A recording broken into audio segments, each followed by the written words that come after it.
No ar, em todas as plataformas. Onda Talks, com Graziele Gerondi.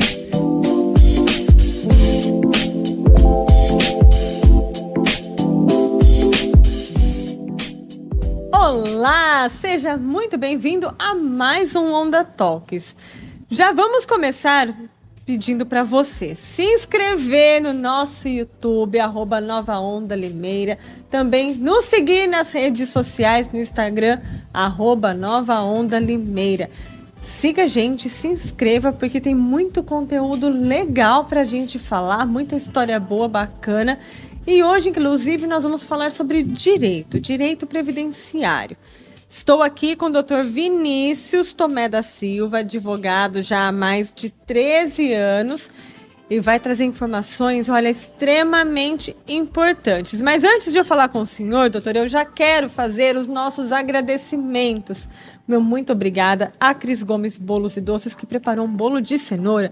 Minha gente, eu sou fã do bolo de cenoura dela. Segundo dia consecutivo, né, de gravação, com bolinho de cenoura. Ai, gente, olha, eu vou te contar, viu?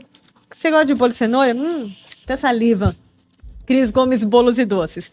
Também VP Glamour, que cuida aqui dos meus cabelitos, bem lindos e maravilhosos, com a Paty sensacional. E a Multi Entretenimento, que faz a produção aqui da Nova Onda junto comigo.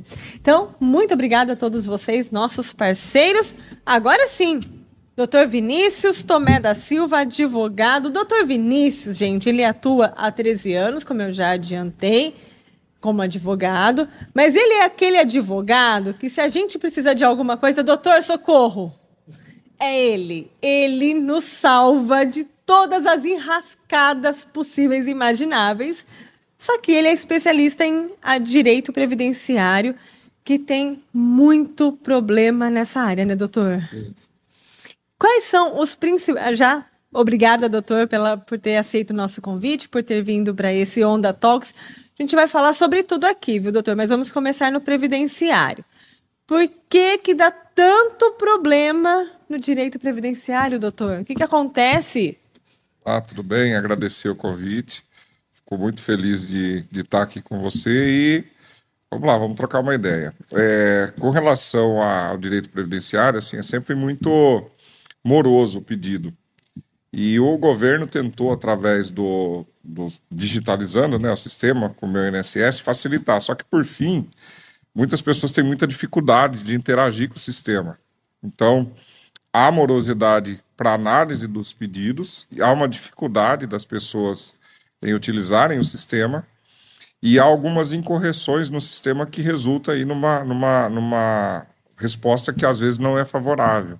E aí, com colocar robôs, a gente fala que previdência é uma grande parte de idosos, né, doutor? E eles nem sempre têm essa conexão com a tecnologia. É um pouco mais complicado para eles. Isso dificulta, doutor, ainda mais e traz ainda mais problemas para quem está precisando de um auxílio, de uma aposentadoria? Sim, dificulta bastante. Por quê? Porque como o sistema é feito para você interagir com ele, né, apresentar foto de documentos, escolher o tipo de benefício que você vai requerer, às vezes por conta da idade, né, do usuário, do idoso, ele tem certa dificuldade de interagir.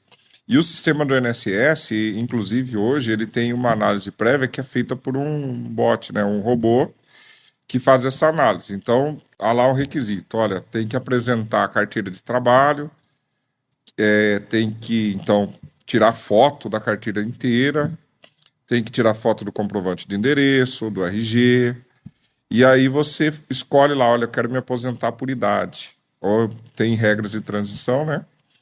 E aí a pessoa atingiu a idade e decide que quer se aposentar por idade. Então, ela tira essas fotos, entra no sistema, clica lá que quer se aposentar por idade e envia para análise. Essa primeira análise ela é feita por um robô. Depois, em seguida, se houver alguma incorreção, alguma falha ou alguma dificuldade ou algum documento que precisa de uma análise mais profunda, que aí vai para um analista. Então, muitas vezes, o pedido ele acaba encerrando já no robô. Por quê? Porque, às vezes, o extrato de contribuições está incorreto. Quando você abre o extrato de contribuições, você vê lá que tem alguns indicadores do lado da contribuição. Aparece a contribuição, o CNPJ da empresa que a pessoa trabalhou, em seguida o período, e em seguida tem algum indicador lá. Aí tem indicador ou que as contribuições são menores do que o salário mínimo, porque muitas vezes o empregado trabalhou e nesse trabalho o empregador ele não arcou com o mínimo que tinha que arcar. Ele Deu pagou, aquela pedaladinha, né, doutor? deu uma pedalada. E aí essa pedalada ela resulta numa incorreção lá, fica esse indicador, e esse indicador você tem que fazer uma correção nele antes de você fazer o pedido, é onde o pessoal encontra dificuldade, porque quem é muito simples não percebe isso. Tem o indicador e tem a legenda do indicador do que está acontecendo lá embaixo. Então você teria que ler isso no extrato, ver se precisa fazer uma correção. Hoje, uma das maiores demandas que está tendo interna para os servidores da Previdência é a retificação do CNIS, que é arrumar o Cadastro Nacional de Informações. Porque o Cadastro Nacional de Informações, por conta da reforma que ocorreu, a lei mudou e algumas coisas que eram consideradas como contribuições corretas passaram a ser consideradas como incorretas, e aí você precisa sinalizar, olha, foi feito corretamente. Então, respondendo o que você perguntou, sim, há uma dificuldade por parte de quem quer fazer o pedido no INSS por essas questões.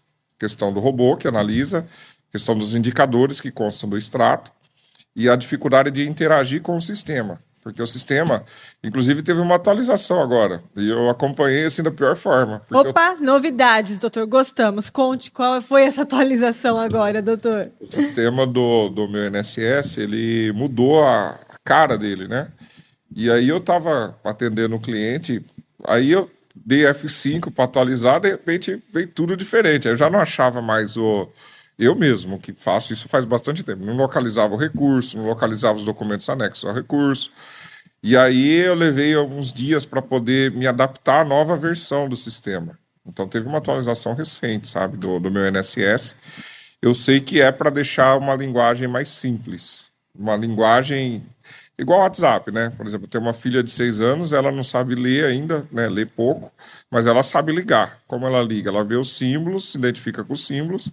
E aí a tentativa do governo é transformar o sistema numa linguagem simbólica mais simples.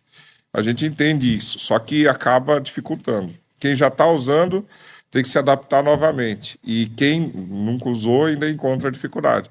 Porque algumas regiões que nós atuamos, por exemplo, na região Nordeste, não que seja depreciativo isso, mas algumas pessoas elas não têm escolaridade, não têm leitura. Então, o sistema mais intuitivo auxiliaria, mas acaba tendo muita dificuldade, muita mesmo. Caramba, doutor. Inclusive, o senhor falou sobre mudanças de regras.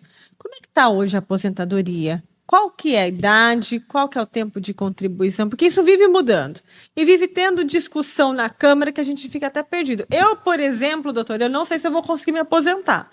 Será que eu me aposento, doutor?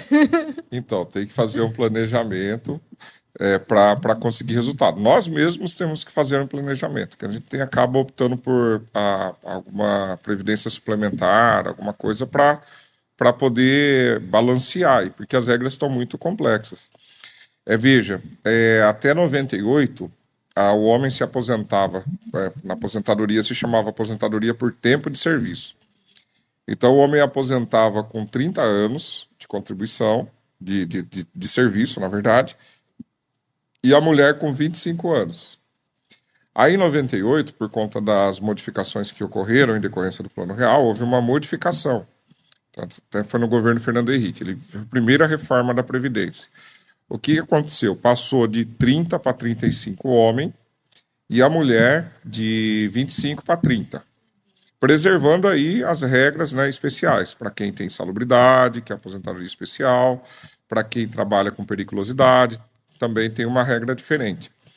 E aí ele instituiu um pedágio. Quer dizer, o pessoal, o que é o pedágio, né, que todo mundo fala? O pedágio Às vezes a pessoa está faltando, sei lá, 2 anos para se aposentar. Aí tem um pedágio de 50%. Então você pega os 2 anos que faltam e mais 50% desses 2 anos, que seria mais um. Então, em vez de aposentar com 2 anos, vai se aposentar com mais 3 anos. Sempre que fala pedágio, é que vai acrescentar ao tempo a metade daquele tempo que faltava, se for 50%, ou 100%, que é o mesmo tempo que faltava, que vai dobrar. Aí você vai ter que trabalhar um pouquinho mais. Trabalha um pouco mais. Então, aí em 98 houve essa mudança. Passou de 30 para 35 e de 25 para 30 para a mulher. E estipulou-se uma idade mínima para aposentadoria proporcional. A pessoa que tinha até 70% das contribuições necessárias, o homem com 53 e a mulher com 47, eles poderiam fazer uso aí da aposentadoria proporcional, que se aposenta antes, mas recebe um pouco menos. Bom, o sistema persistiu dessa maneira até 2019.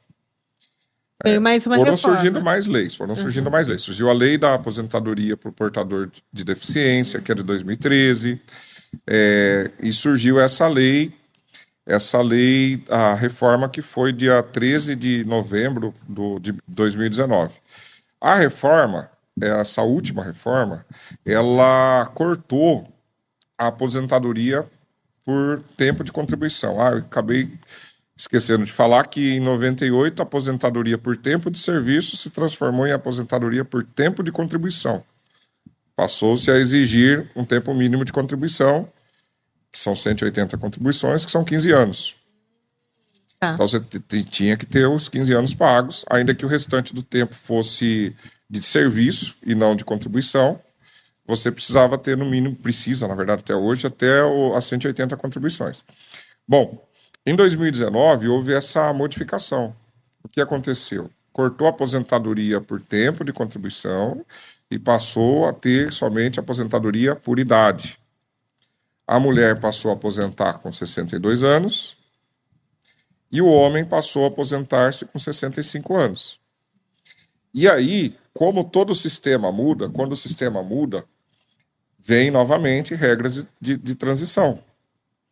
Assim como ocorreu em 98, ocorreu em 2019. Então, quais são as regras de transição? São 5. A primeira é a regra... Não tem ordem, mas são 5, né? Mas uma das regras é o pedágio de 50%. Então, a pessoa que iria se aposentar por contribuição e o homem precisava de 35 anos, ele tinha 30, faltavam 5. Ele pode se aposentar recebendo menos, cumprindo 50% do tempo que faltava.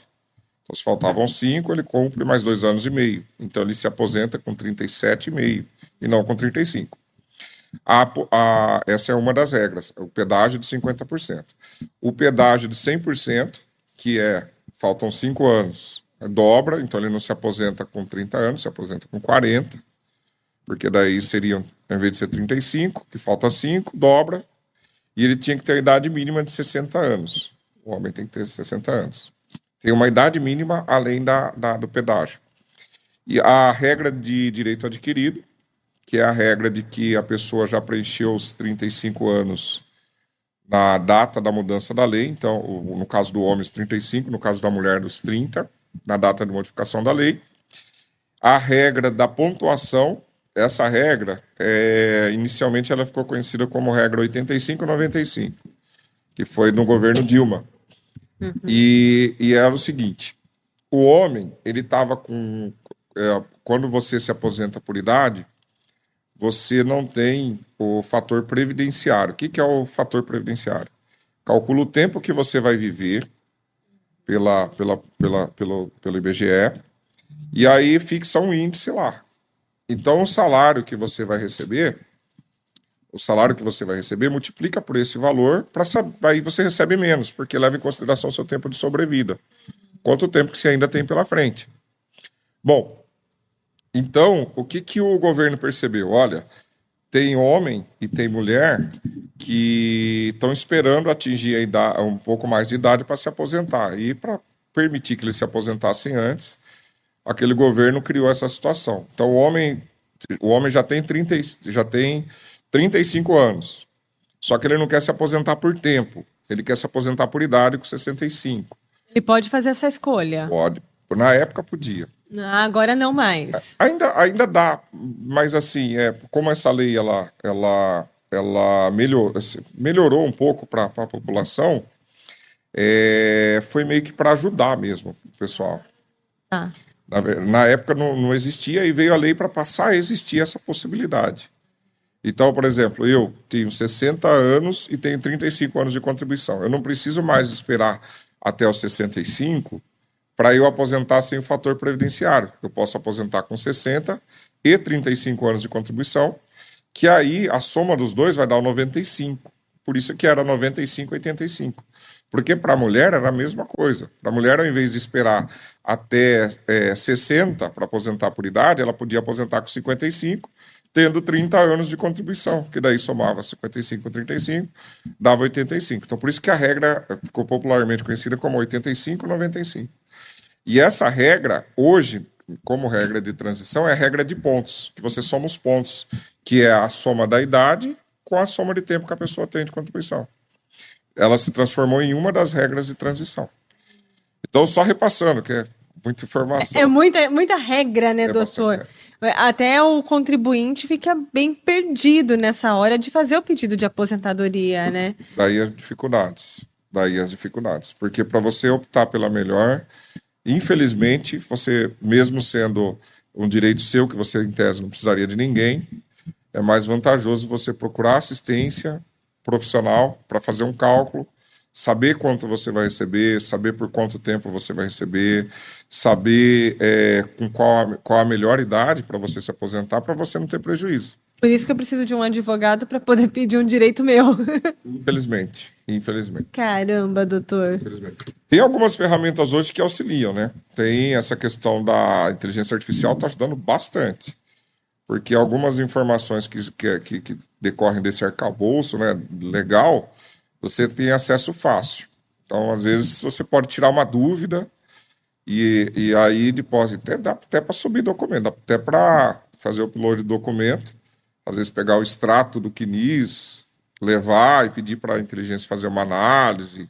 Nossa! Dá até para fazer isso. Então, isso é uma ferramenta. Só que, novamente, as pessoas, por conta Pode ser que nos próximos anos isso ocorra com muita facilidade. Mas hoje ainda há uma resistência. Eu converso às vezes com pessoas que assim você percebe que tem bastante conhecimento, mas ainda tem uma resistência, um receio de fazer uso das ferramentas. É onde elas acabam, às vezes por receio ou por falta de tempo também, né? Porque na Bahia e Minas, norte de Minas, o pessoal é bem avançado, o pessoal resolve. O pessoal vai até o INSS, conversa, em que pese que não tenha leitura, a grande parte dos idosos não tem a leitura, eles se deslocam, eles conversam com o analista, eles procuram entender o que está acontecendo e procuram resolver. E se pede ajuda para fazer, até os custos, os profissionais que trabalham prestando serviço previdenciário nessas áreas, o custo é menor do que aqui.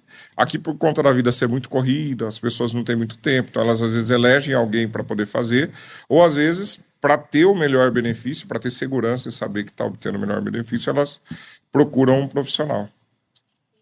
Doutor, e aí, então nós falamos de uma das regras. Sim. Né? E quais são as outras regras Sim. nessa transição toda até... Sim.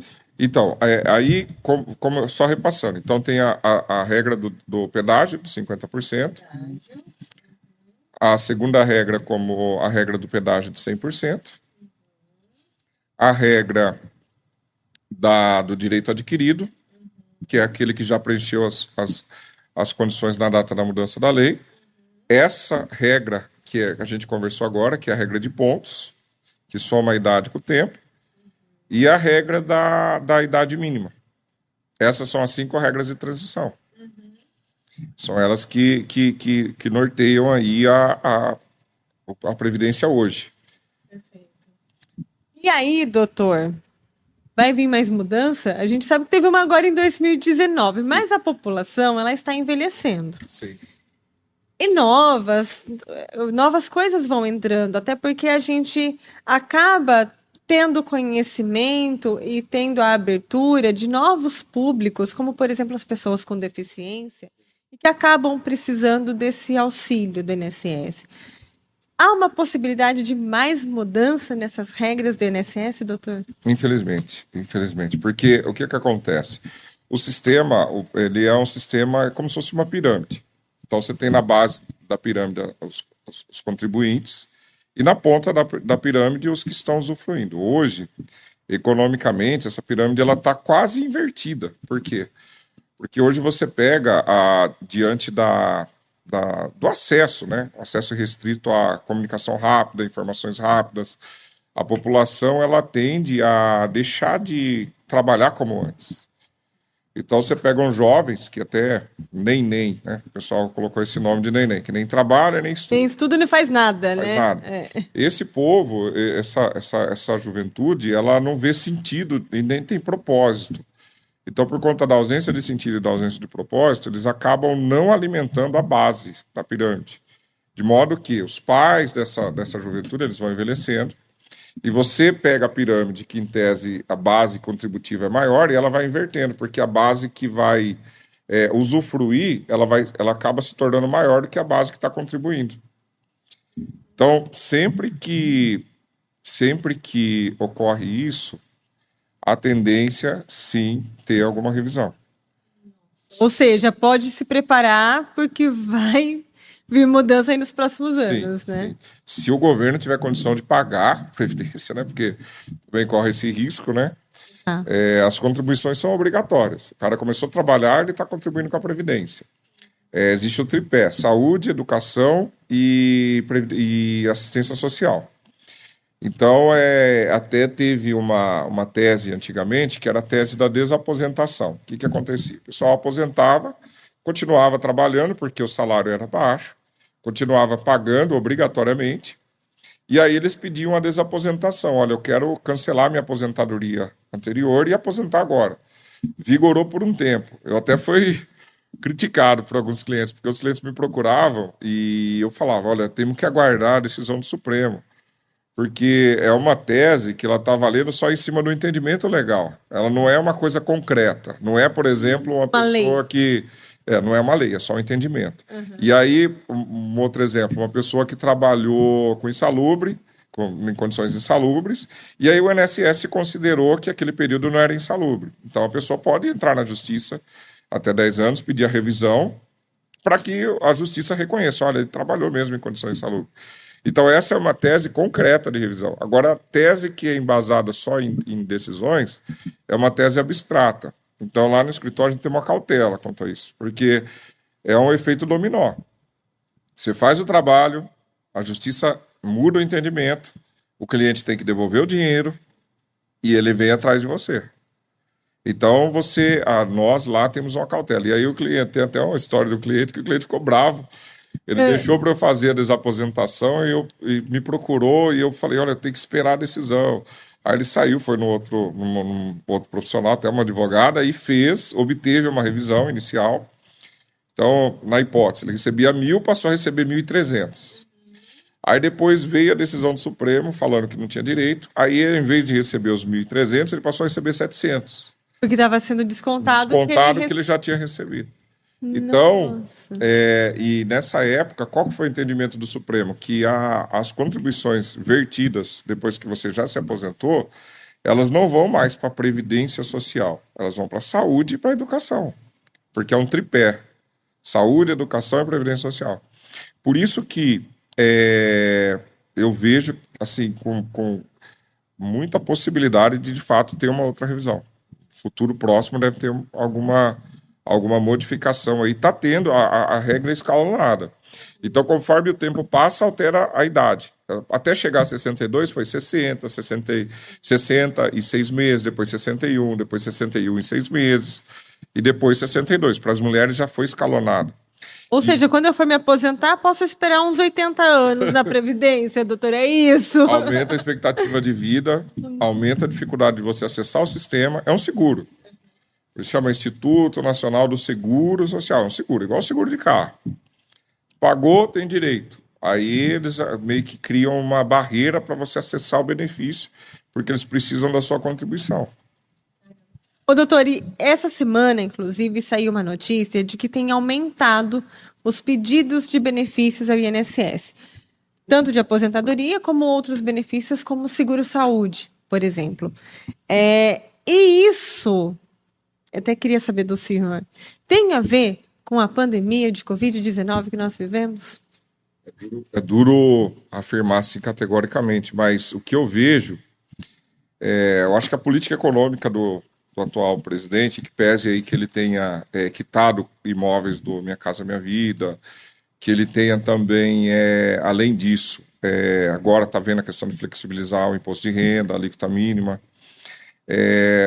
Eu creio que isso está dificultando um pouco as condições econômicas. E também tem questões, infelizmente, internacionais, né? Você pega aí, por exemplo, que aumentou a tarifa. Agora os Estados Unidos vai tarifar 55% da exportação dos produtos chineses. Os chineses, em contrapartida, vão fazer a mesma coisa, só que os chineses não vão exportar mais para os Estados Unidos. Aí você pega que a cadeia produtiva dos chineses, eles não conseguem produzir o que eles consomem. Aí você vê que vamos supor, numa hipótese dessa, de fato, não há o governo americano não retroage nesse sentido. E aí os chineses têm que escoar a produção deles, que eles escoavam para lá, e eles vão escoar para a gente. E eles, em contrapartida, eles vão comprar da gente, porque os Estados Unidos exportava lá uma fortuna em recursos alimentares, porque existe uma população chinesa muito grande, essa população chinesa consome bastante, etc. Bom, aí você pega que nós vamos nos tornar como se fosse uma horta de quem consome, porque existe uma população gigantesca que não tem de onde receber para consumir. Beleza. O que isso desencadeia com a gente? Desencadeia que aí o setor agro, como ele recebe em dólar na exportação, ele vai optar por exportar do que alimentar o mercado interno. Ele não alimenta o mercado interno, reduz os preços aumentam porque reduz a oferta. Reduziu a oferta, o preço aumentou. Aí a pessoa consome menos. Ela consome menos, ela passa mais dificuldade, porque ela está consumindo menos. Consequentemente, a cadeia produtiva nossa, ela dá uma desacelerada. É como se fosse uma pré-recessão, assim, aspas, mas uma pré-recessão. Com isso, a dificuldade de você acessar algumas coisas impulsiona você a querer o acesso a outras coisas. Então, você, geralmente, né, as pessoas procuram se beneficiar de previdência para ter uma segunda renda. Então, o cara nem a primeira, né, doutor? Nem a primeira. Ele está pensando, olha, eu vou me aposentar daqui 5 anos e eu já estou precisando. Ele corre atrás para se aposentar, para continuar trabalhando, para continuar consumindo aquilo que ele já não está acessando porque o custo está alto, porque reduziu a demanda. Então, é um efeito, um conjunto de relações que implica. Agora, com relação à questão do benefício por incapacidade, de fato, há estudos que direcionam a essa questão do desdobramento da pandemia. Não só problemas psiquiátricos, porque problemas psiquiátricos não tem um exame que comprova, não é um problema neurológico. Então, a pessoa passa por acompanhamento, faz uso de medicamento controlado, aumentou bastante a quantidade de utilização de medicamento controlado, e isso aí sim impede. E também houve um aumento significativo de doença psicossomática. São aquelas doenças que a pessoa ela sente os sintomas, mas ela vai fazer exame e não tem. Então, o cara tem uma taquicardia, vai no cardiologista, faz lá um exame cardiológico e percebe que não, volta no médico e não está dando nada, mas ele sente a taquicardia, ele sente uma série de coisas, é psicossomática. Então, é psiquiátrica. Existe um CID para isso, inclusive. E isso também interfere na aposentadoria? Interfere com relação ao afastamento, né? Afastamento, no caso. Porque daí ele consegue obter um afastamento previdenciário por problema psiquiátrico, que é o auxílio-doença. Ou aí começa a fazer uso de medicamento controlado. Medicamento forte. Então a pessoa começa a fazer uso e o organismo leva 6 meses para absorver. Nesses 6 meses vão vindo diversos efeitos colaterais. Então o cara é motorista, e aí o remédio que ele está tomando faixa preta desdobra num efeito colateral que é a sonolência. Então você está incapacitando ele para o trabalho. E não só isso. Por exemplo, uma pessoa que limpa vidro, é muita coisa. Com relação a problemas que desdobram em afastamento previdenciário decorrentes da saúde mental da população. Respondendo o que você perguntou com relação à pandemia, o que eu mais observei foi isso. Doutor, e mesmo que seja um afastamento temporário de 2, 3 meses, isso também impacta no sistema previdenciário, não impacta, doutor? Impacta, mas o sistema hoje ele tá mais frio, está mais sólido. Hoje O que significa isso? a pessoa ingressa com o pedido e quem faz a primeira análise hoje, ela não é, assim, aspas, né? Aspas, ele alimenta o sistema com os laudos médicos, o sistema faz uma avaliação do laudo médico e aí determina um período, 4 meses. Hoje, terminou esses 4 meses, a pessoa não consegue mais pedir prorrogação. Ela teria que pedir um novo benefício. Ela só consegue fazer o recurso. E aí, encerrou os 4 meses, ela marca. É o mesmo problema, é indeferido. Ela tem que fazer um recurso. O recurso leva aí... A lei hoje, o sistema também criou um negócio horrível. Quando você tem 30 dias para recorrer, aí quando você recorre, lá dentro da Previdência, eles têm 6 meses para distribuir o recurso, quer dizer, levar para quem vai decidir. E quando leva para quem vai decidir, a lei também hoje assegura até 1 ano para a pessoa decidir. Então, o que acontece? A pessoa está precisando, ela vai voltar a trabalhar. O sistema ele já está direcionando todo mundo para voltar. É essa a questão. Então, impacta a Previdência? Impacta. Só que hoje já está, essas políticas de pente fino, que são constantes, elas já estão dando uma cortada, sabe? Nos afastamentos de modo geral. Quem se mantém afastado? Que eu observo na prática, né? Não é uma regra, mas assim, idosos que têm problema, que já estão afastados há mais de 15 anos, já estão afastados há mais de 10 anos, esses têm uma propensão a continuar em afastamento. Agora, os novos, é muito difícil mesmo. É por isso que a gente vê tanta reclamação de que eu procurei o INSS, mas não conseguia me afastar. Pô, mas eu tô doente. Eu lembro que quando eu comecei a minha carreira de jornalista, doutor, eu comecei atendendo ouvintes. E a gente tinha um quadro na rádio que eu trabalhava, que era a Rádio Bandeirantes. Eu fazia o programa Ciranda da Cidade, que já não existe mais há um bom tempo. E tinha um quadro de atendimento previdenciário dentro do Ciranda da Cidade. E eram muitas pessoas que ligavam e que não conseguiam uma aposentadoria, que estavam com problemas de saúde, não conseguiam o afastamento, entre tantas coisas. E isso, doutor, era em 2005, 2007. Depois de todo esse tempo, né, que já são 20 anos, a gente teve pandemia, a gente teve inúmeras outras coisas que aconteceram, né?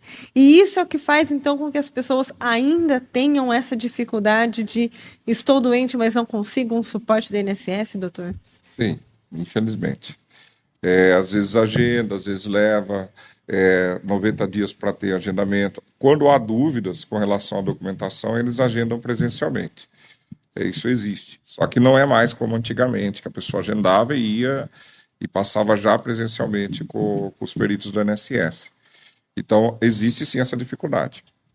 Doutor, e aí, como a gente estava falando da pandemia de Covid-19, que surgiram muitas outras doenças, também surgiram outros diagnósticos e que mostraram a necessidade dessas pessoas terem um suporte previdenciário. E não só diagnósticos, outras categorias de trabalhadores também que passaram a ter esse direito. Falando em diagnósticos, vamos começar até com o autismo, que nós estávamos falando no programa passado, né? Que é uma coisa nova de diagnósticos, não é, doutor? Sim. Como é que ficou isso para a Previdência? Então, para a Previdência, assim, o que nós observamos na prática, assim, hoje tem uma política de inclusão muito boa, não na Previdência, né, mas na sociedade tem uma política de inclusão muito boa, que é a questão do espectro autista, que são as crianças, né, que graças a Deus a gente está conseguindo perceber com bastante antecedência, antes que o quadro evolua e desdobre em mais dificuldades que demandaria aí uma assistência social, né, maior. Com relação a benefícios, Aí o que eu costumo observar na prática é que depende muito do estágio em que, quando foi descoberto o autismo, se foi uma coisa que foi sinalizada com bastante antecedência. As famílias mais carentes, elas têm condição de obter benefício, que é o amparo assistencial ao portador de deficiência, não que seja uma deficiência, é o termo que a lei usa, por isso que eu estou falando, para mim seria como se fosse uma necessidade especial ao invés de deficiência, que eu entendo deficiência como algo meio pejorativo, mas como a lei fala, a gente fala. E aí, as famílias que possuem maior necessidade financeira, maior dificuldade econômica, elas acabam procurando pela assistência social do bairro, que são o sistema através do CRAS. E aí no CRAS se faz o cadastro único, onde você relaciona as pessoas que residem com você, qual é a renda a renda de cada um, para daí se mensurar a renda per capita. E aí, de posse de uma renda per capita que seja inferior a 1/4 do salário mínimo per capita, né? Então, o salário mínimo dividido até por 4 pessoas seria 25% do salário mínimo para cada pessoa que reside na casa. Mas, diante da comprovação disso, acrescida do laudo médico, demonstrando que a criança, por conta do espectro autista, ela não consegue desenvolver atividades que outras crianças da mesma idade desenvolvem, a pessoa pode fazer, sim, agendamento junto à assistência social do benefício previdenciário de amparo assistencial, novamente, ao portador de deficiência.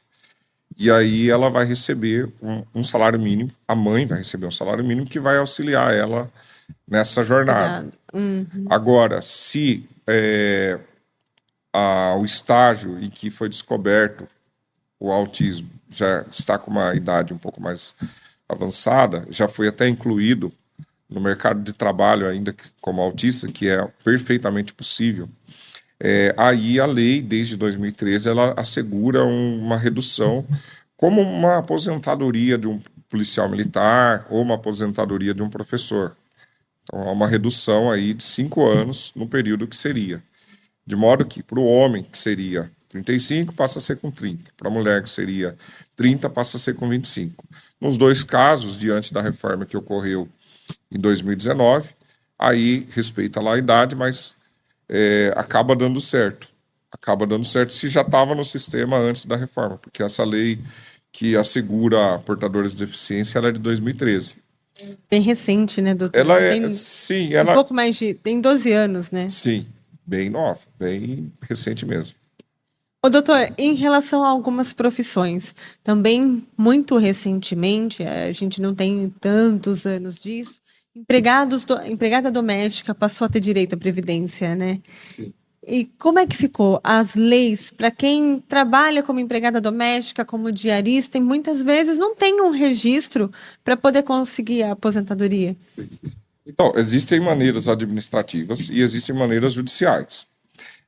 Com relação a empregado doméstico, até 2013, havia o entendimento de que tinha direito ao salário, recolhimento previdenciário e o fundo de garantia somente se o empregador ele optasse por pagar. Ele não era obrigado, mas se ele optasse, ele se tornava obrigado. Aí teve uma decisão, em 2013, uma decisão do Supremo, e até foi o ministro Barroso manifestou no sentido de que havia a necessidade de estender o direito às empregadas domésticas a todos os direitos existentes, porque eram, no meu entendimento particular, até mais importantes que alguns, né? Porque elas lidam diretamente com o seu filho, com a sua comida, são, assim, importantíssimas para que a casa funcione. Então, nessa linha de entendimento, optou-se por estender todos os direitos à empregada doméstica. Em 2015, aí 2 anos depois, aí houve uma extensão de mais direitos ainda. Então, até hoje tem todos os direitos. Então, hoje tem hora extra, o intervalo entre a jornada, porque você sabe, quando trabalha em casa, dificilmente para almoçar. Está cuidando dos outros, mas não cuida de si, descansando lá aquela hora que tem que ter no intervalo entre a jornada. Às vezes também supera o período, excede as horas que deveria ficar em casa. Então, hoje também tem hora extra. Então, hoje tem todos os direitos aí assegurados. Muitas vezes ocorreu de que a patroa gerava a guia, pegava o carnezinho do INSS, pagava e dava para a pessoa. Ou então ela tomava para si essa responsabilidade, registrava perante o Ministério do Trabalho, e aí, quando a doméstica ia precisar de se aposentar, não constavam lá contribuições. Consta o registro, mas não consta a contribuição. Tem o registro na carteira, mas no INSS não tem a contribuição. Isso aconteceu e ainda acontece. Infelizmente, muitos períodos dos quais a gente vê, acaba acontecendo isso. A gente entra em contato com eles, os que ainda estão vivos, para poder recolher, para poder apresentar as guias e assim sucessivamente. Só que, veja bem, para a Previdência, não é obrigação da empregada comprovar o recolhimento. Se ela estava registrada como empregada doméstica, a obrigação é do INSS acionar o empregador. Para isso existe a Procuradoria, existe a responsabilidade fiscal. Então, se foi registrada perante o Ministério do Trabalho e não recolheu, a Procuradoria tinha que ter inicialmente lançado a empregadora na dívida ativa e posteriormente ingressado com o pedido de execução fiscal. Se não foi feito isso, não dá para você inverter a responsabilidade e exigir que a empregada, quando ela ingressa com o pedido de aposentadoria, ela apresente as guias de pagamento que estavam a cargo da sua empregadora. Então, o entendimento é que não é a obrigatoriedade da empregada que já está registrada apresentar essas guias aí de recolhimento. Agora, com relação ao que você perguntou, hoje elas têm todos os direitos, mas hoje está difícil de você encontrar, por questões econômicas, é muito difícil de você encontrar empregada doméstica, de fato. É mais diarista. Mais diarista. Porque as pessoas não querem ter, inclusive, essa responsabilidade de manter o registro de um funcionário para trabalhar na sua casa, até por conta de todos os encargos trabalhistas, não é, doutor? Justamente por isso. E também para a própria empregada doméstica se tornou inviável. Porque ela trabalhar o mês inteiro, que são, 220 horas, né? Descontando sábado e domingo, aí seriam 22, 23 dias. E aí ela trabalhar e receber um salário mínimo que seja, sendo que ela faz uma faxina, né, como diarista, e ela recebe R$ 150 por dia. Então, na cabeça, já economicamente, hoje, até tem uma frase do Delfim Neto, que é muito depreciativa, mas ele fala que quem não teve, não terá mais. Justamente por isso, há muito tempo atrás ele fala isso. Que quem não teve empregada doméstica não terá mais.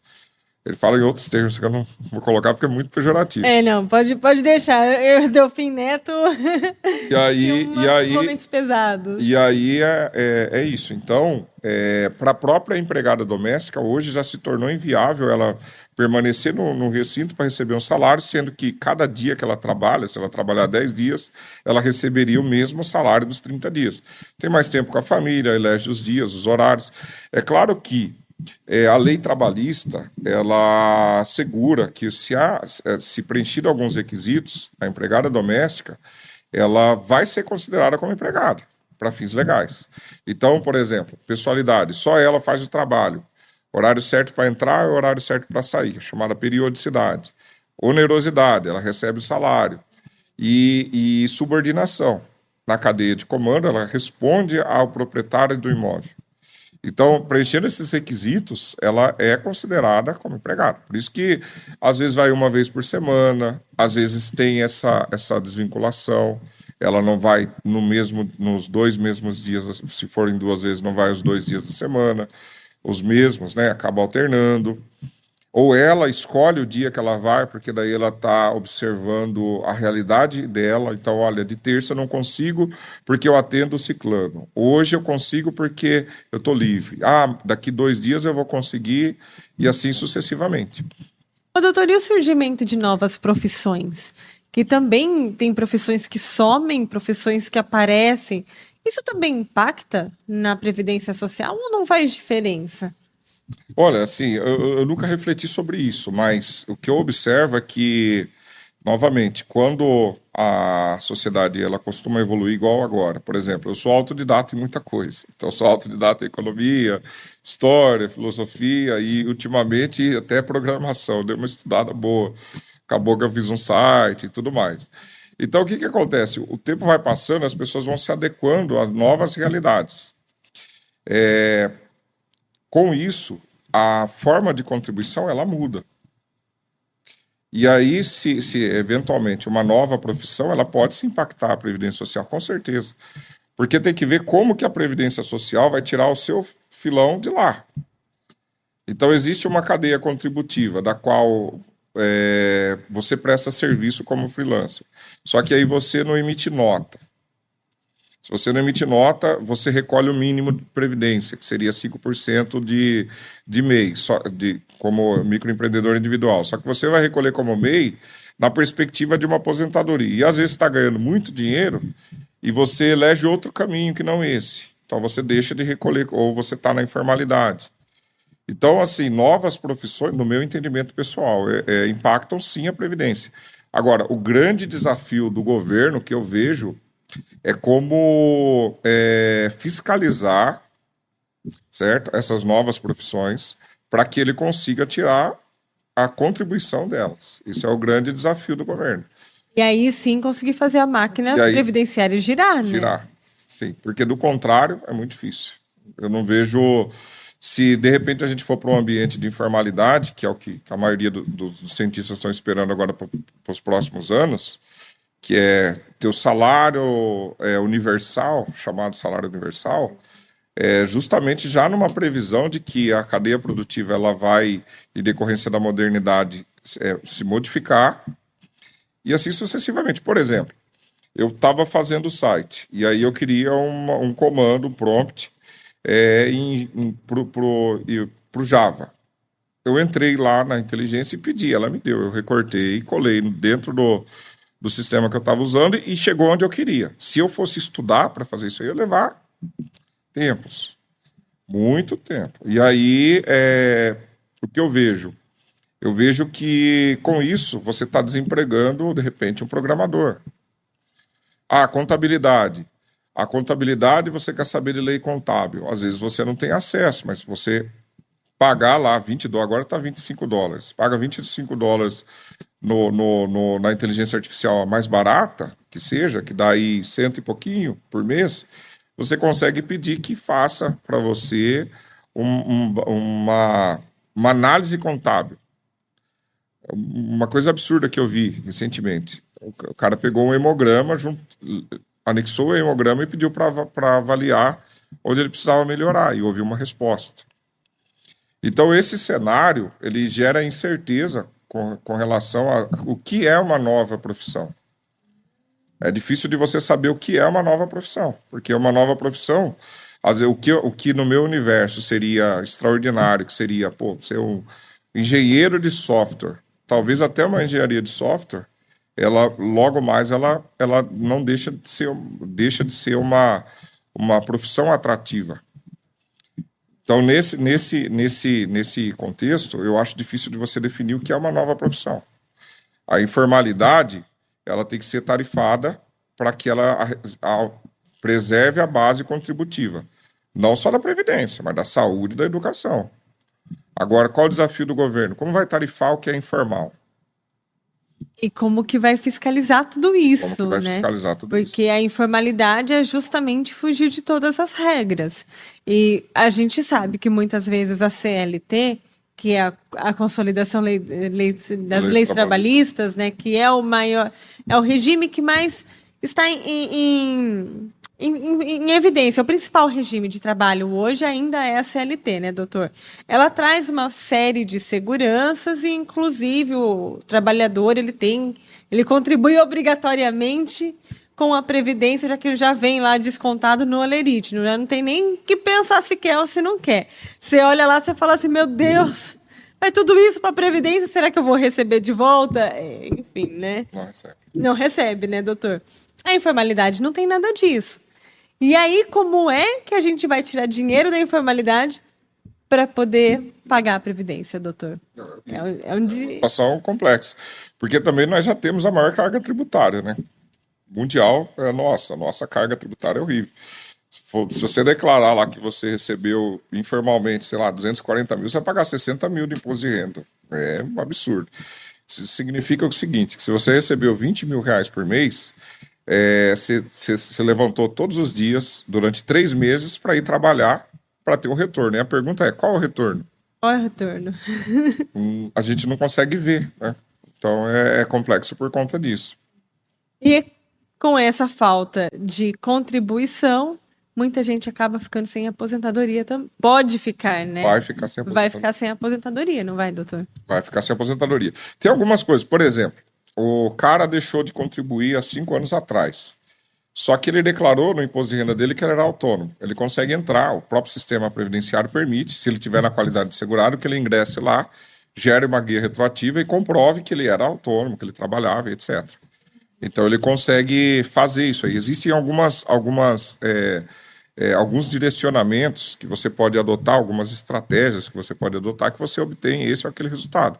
Só que também são casos excepcionais. A regra quem não pagou não vai acessar, porque, como eu disse, é igual um seguro, igual qualquer outro seguro. Doutor, eu acabei de me assustar que já passaram uma grande parte do nosso programa. Já faltam 10 minutos quase pra gente encerrar. O papo tava gostoso. Acho que eu falo demais. Não, eu acabei de olhar ali no relógio e falei assim, nossa senhora, faltam 10 minutos já. Aliás, falta menos agora, olha, 9 minutos. Como passa esse tempo, né? Então já vamos nos encaminhar para o encerramento, já para deixar a população bem ciente de como é que funciona a aposentadoria. Quantos anos hoje? Hoje o homem 65, a mulher 62. Tanto se fala em equidade de homens e mulheres. Eu sei, mulher trabalha bastante, viu, doutor? Eu sei disso, a gente tem trabalho fora, trabalho em casa, trabalho com o marido, trabalho com filhos, e assim vai. Por que ainda existe essa diferenciação de idades, doutor? Então, eu presumo que essa diferença seja justamente para preservar a equidade. Por quê? Porque a mulher se aposenta antes. Ela se aposenta com 62 e o homem com 65. Lá atrás, em 98, a mulher se aposentava proporcionalmente com 47 e o homem com 53. A única coisa que eu acho errado, mas eu entendo que a insalubridade, o cálculo deveria ser o mesmo, tanto para o homem como para a mulher. Porque, por exemplo, o homem, para cada 10 anos que ele trabalha, ele ganha mais 4, que são 40%. E a mulher, para cada 10, ela ganha mais 2, que são 20%. Talvez seja novamente, porque como ela se aposenta antes, aí baixou um pouquinho. Mas no meu entendimento deveria ser igual, no meu entendimento. Ou igual ou até superior. Eu também acho, doutor. Defendendo aqui a classe feminina, né? Eu também acho. Aliás, mulher deveria ganhar mais salário, né, doutor? Olha o gasto que a gente tem, né? Tripla jornada, né? Tripla jornada. Doutor, e aí falamos de idade, tempo de contribuição. Como é que tá hoje? Se atingir a idade, o tempo mínimo são 180 contribuições, que dão 15 anos. Agora, se for para a regra de transição, aí leva a outros fatores. E quanto mais tempo de contribuição, maior o benefício que vai receber. Essa regra de transição tem validade, doutor? Vai terminar? Não, não vai terminar. Ela vai existir porque ela sempre vai existir. Porque sempre que você muda a lei, você precisa abraçar, abarcar as pessoas que já estavam no sistema. Então, mudou em 2019. Tinha gente que já estava 20 anos no sistema, tinha gente que já estava 30 anos no sistema. Então, esse pessoal ele não pode ser deixado de fora. A lei ela não pode vir e cortar o direito desse pessoal que já estava no sistema. Então, é impossível de se retirar uma lei de transição em decorrência disso. Porque senão você deixa de respeitar aqueles que já estavam no sistema. Ô, doutor, e quando vai fazer um pedido de aposentadoria, o que é que precisa? Que documentos que são necessários ter, guardar, para poder conseguir esse pedido de aposentadoria? Precisa estar com a carteira de trabalho inteira. Se houve extravio de alguma carteira, tem que comprovar através de declaração do antigo empregador. Não utilizar especificamente a CTPS digital, porque a carteira digital tem algumas informações que não constam dela e que existem na carteira física. Além disso, CPF, RG, comprovante de endereço. Avaliar se as empresas que encerraram a relação de trabalho, se elas forneceram o perfil profissiográfico previdenciário, PPP. Por quê? Porque hoje Existe, inclusive, uma determinação legal que assim que a pessoa sai da empresa, o empregador tem que alimentar no sistema Gov ou PPP, de modo que facilita para o INSS avaliar. Só que em alguns casos mais antigos, não havia essa previsão. E, inclusive, as empresas raramente entregavam PPP. Por quê? Porque elas tinham medo. Às vezes o cara trabalhou em condição insalubre, ela não pagou insalubridade. Então ela sabe que o cara tem 2 anos para ingressar com o processo e pedir todo o reflexo em 13º, férias, furo de garantia. Então ela simplesmente não dava o PPP. Dispensava a pessoa corria atrás de seguro-desemprego, etc., e não recebia o PPP. Então o empregado ele tem que saber, o empregado ou interessado em se aposentar tem que saber que ele precisa ter o PPP das empresas que ele saiu para que seja avaliado. Até 95 havia o enquadramento por atividade. Então se a atividade pintor, atividade, exposição a ruído, tudo isso aí era verificado sem o PPP, mas depois de 95 precisa do PPP. E aí o senhor falou não usar exclusivamente a carteira digital, só que tem alguns, que nem eu nos últimos trabalhos, os meus registros foram todos na carteira de trabalho digital.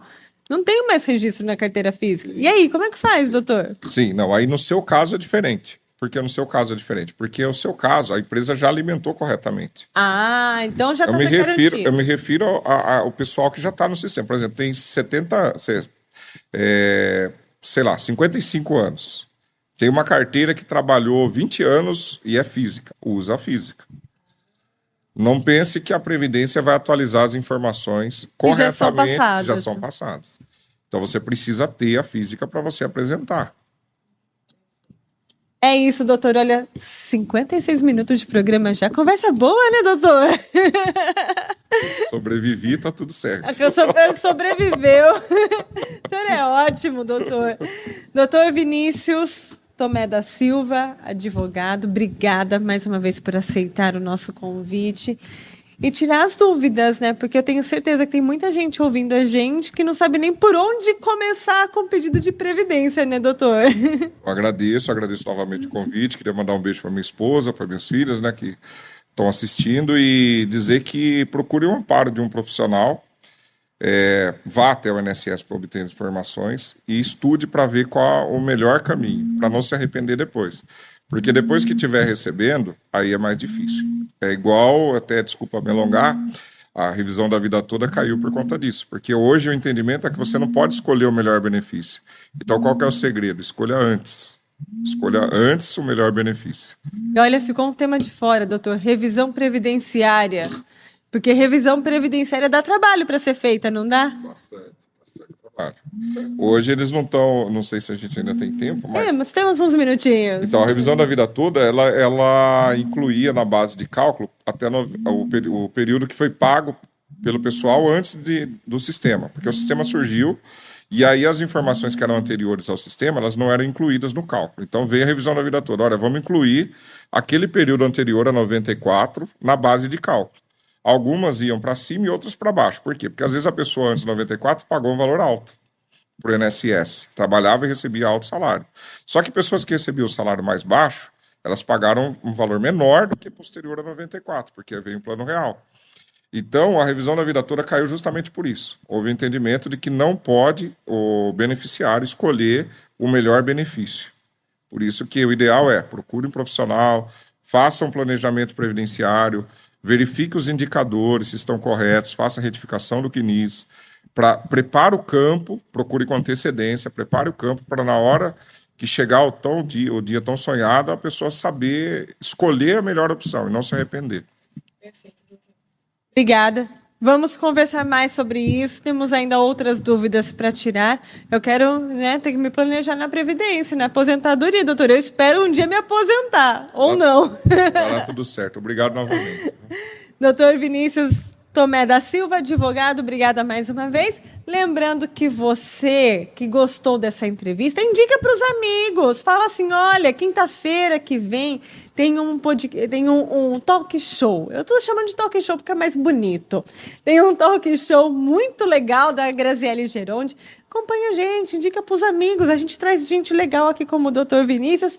Se inscreva nas nossas redes sociais, no YouTube, @Nova Onda Limeira, no Instagram, @Nova Onda Limeira.